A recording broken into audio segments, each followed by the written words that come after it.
Hello everyone, Ron here from HEISTMAN'S HIT THE ROAD. Welcome to our channel. Today's video begins at our new property in Florida's Panhandle.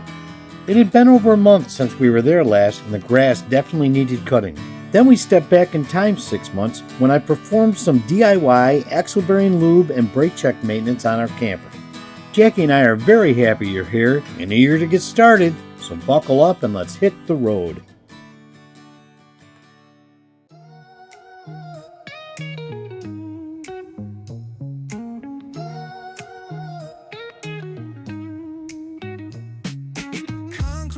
Where the neon glows, every block tells a tale the whole city knows. Rhythms in the shadows where the cold wind blows. Life's a gamble on these streets, anything goes. Boom bap echoes through the alleys at night. Soulful samples lift the darkness to light. Beat kicks pound like a heartbeat fight. These gritty vibes keep my story in sight. Paint the struggle and climb. The clock keeps spinning, but I'm owning my time. Words like puzzle pieces fitting tight in the rhyme. Snares punch louder than the city's own chime.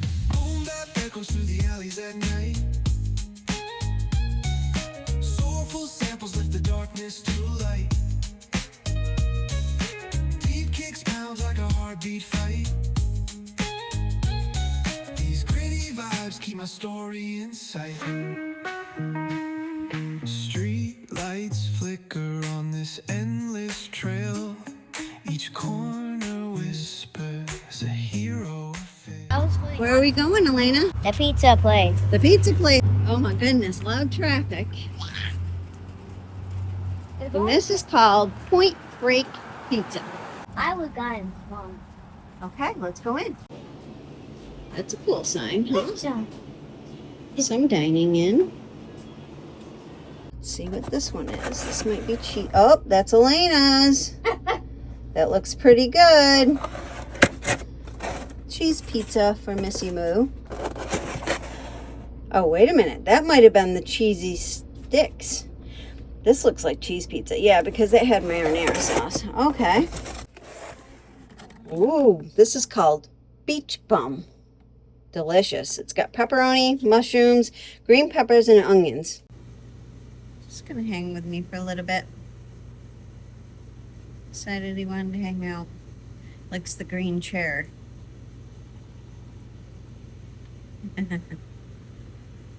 Oh, there he goes. We have 2 axles. They're both 6,000 pound axles under our rig. And of course, 4 tires and 4 sets of brakes. Okay. Now, I haven't been through these since last summer down here in Florida, and we're back in Florida, and I've decided to go through them again. I've already went through the other 3. I've checked the bearings, checked the races, I've checked the brakes, I've cleaned everything up, re-greased the bearings, put them all back in because I couldn't find any issues, put the drums back on, and then put the wheels on, and then I adjusted the brakes on all 3. And I didn't want to film them all. I was going to film this last one, and I've gotten this far before I remembered that I have to film it. So here's what I've done so far. The first thing I did was took a breaker bar and a 3/4 inch deep wall socket, and I loosened all the lug nuts.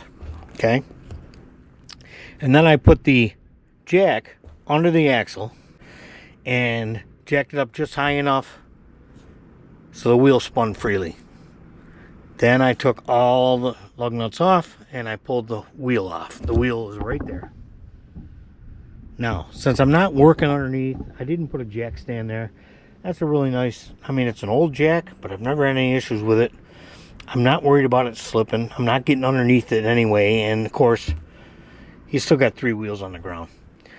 So the next thing I did was took the cap off. Okay, and I just did that by getting a screwdriver behind this lip. I don't know if you can see it, and just working my way around it and popping it off. Okay, next thing I did was remove the cotter pin from the castle nut. Okay, then I lefty loosey took the castle nut off. After that, this big heavy retaining washer comes off. Okay. And then the cone bearing comes out. Next step is to remove the whole drum. Now, if I don't have brake interference, it should come off pretty easy. If I have brake interference, I might have to finagle a little bit, because the brakes expand inside that drum, right? And if there's any interference, it kind of hangs the drum up. But the next step is to pull that drum off. I didn't bring the slides in to do this, and it makes it a lot easier when you do. But you know, I didn't want to put Jacki through that because you disrupt the whole living space when you do that. So I'm going to get a hold of this, try to get it off here without prying it. We'll see what happens.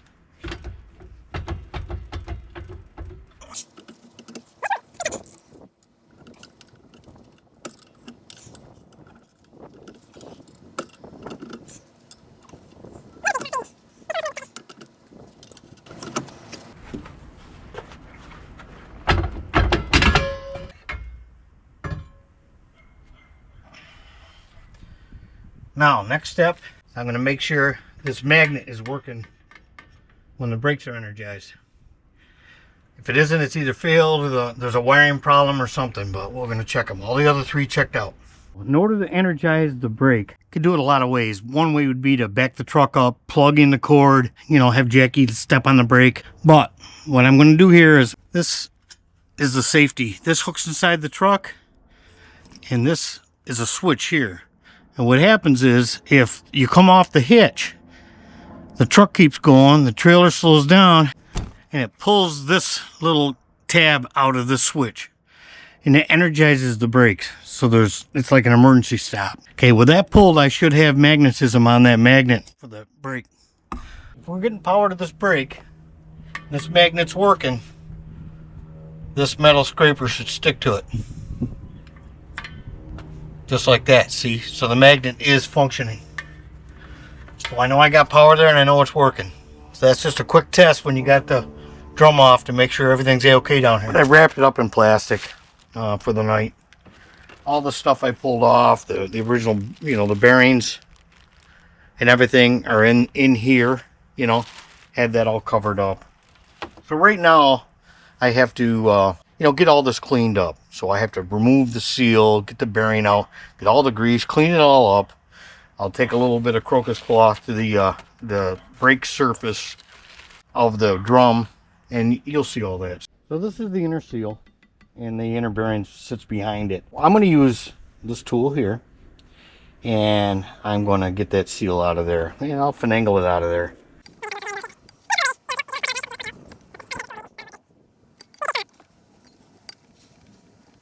Right there. Got it out. I'm going to discard this because I have a new one. And you really shouldn't reuse those. Okay, so I'm just going to pluck that inner bearing out of there. Here's that inner cone bearing. Okay, so next step is I got to clean all this. I went ahead and I've used brake cleaner and some elbow grease, and I've checked the bearings for scoring. All the rollers are clean. They're not scored at all. Everything looks good. I'm going to reuse them like I did the other 3 wheels. Next step is to go ahead and pack the bearings with grease. I'll install the back bearing and the seal out here on the table. So I'm not going to go in depth on packing bearings. But to pack them by hand, you just get some grease in your hand. Try to get it in your palm. And then you'll work the grease into this crack here until you start to see it coming out this side. And then you cover the whole thing with grease.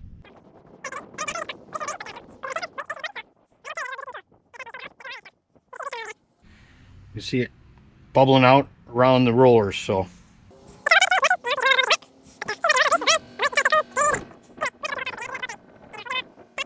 So both bearings are packed.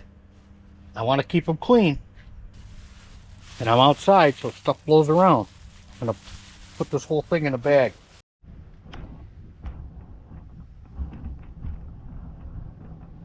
So I've used my finger to put some grease on that back race, that inner race, where this back bearing drops into. I'm going to go ahead and drop it in. Okay. And I've already put a little grease on the lip of this seal. Brand new seal. And Put a little grease in there. When you install this, it's got to slide in over the axle and seat onto this. There's a raised portion of the axle that this seal wears against and seals the grease inside the drum and does not allow it to go out and get it round into the brakes. So we're going to just get that in there. Well, I know, like I like to say, how hard not to hit it. You don't want to bend it all up, of course. There you go. It's in there. Another thing I'll do is I'll put some grease on. I'll pack some grease under there. And what I should have done before I put the seal in was put some grease on top of that bearing. It would have been easier than what I'm about to do. Now I kind of forgot because I'm filming. So just pack it in there, get it in there. So I got it all cleaned up. Use brake cleaner, clean it all up. There's no grease on it, no grime. I'll go ahead and paint that with grease before I slide that drum over it. So like I said, I'm going to actually use a little small paintbrush here, nice clean paintbrush, and paint this axle. Okay, I could use my hand. My hands are clean right now, and I've always done it this way. So if you remember, when I removed this, I had to pry it off there. These brakes are pretty tight. I did not loosen them because prior to pulling it off, it spun pretty free, so I didn't want to loosen the brakes.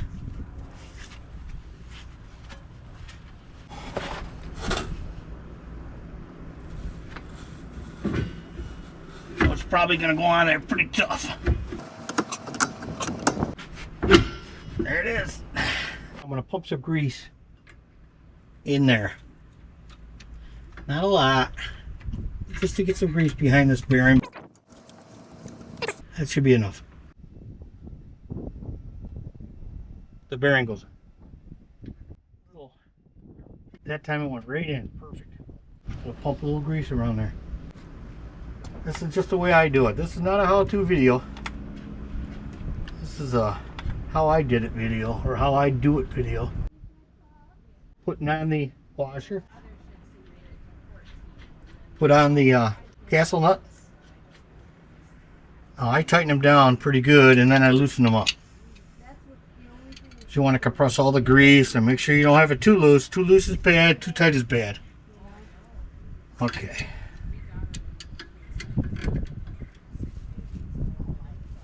That should be good.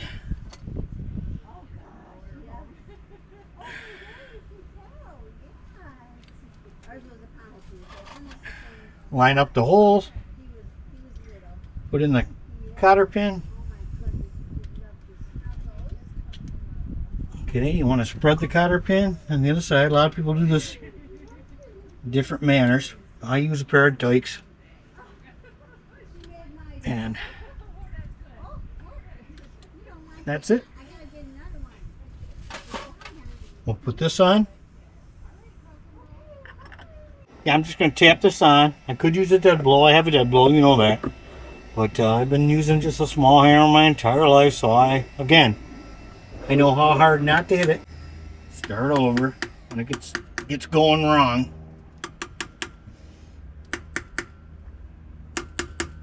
And it's easy once you get it going. Don't force it if it gets crooked. All you'll do is bend up the cap. So I'm going to put some pumps of grease in here.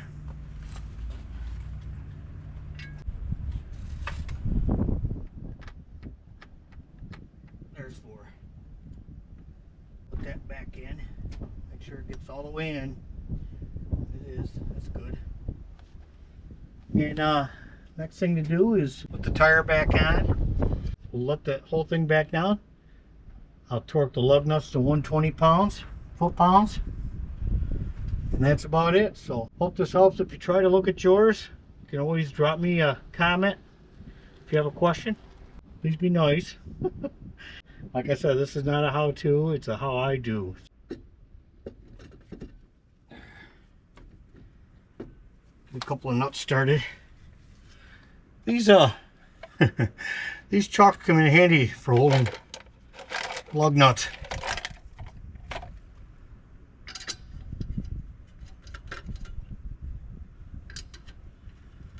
Okay, so I'm going to go ahead and get them all started and I'll rattle them in.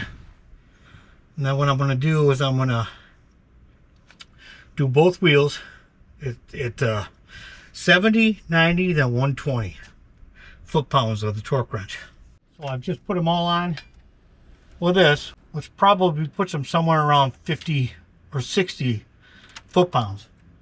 I'm going to let the jack down, and I'm going to go ahead and torque them down. So.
If you've enjoyed watching this video, please like and subscribe. And also, click on the bell icon. That way you'll be notified when new material hits our channel. From Rohn and Jacki at HEISTMAN'S Hit the Road, have a great day, and thanks for watching.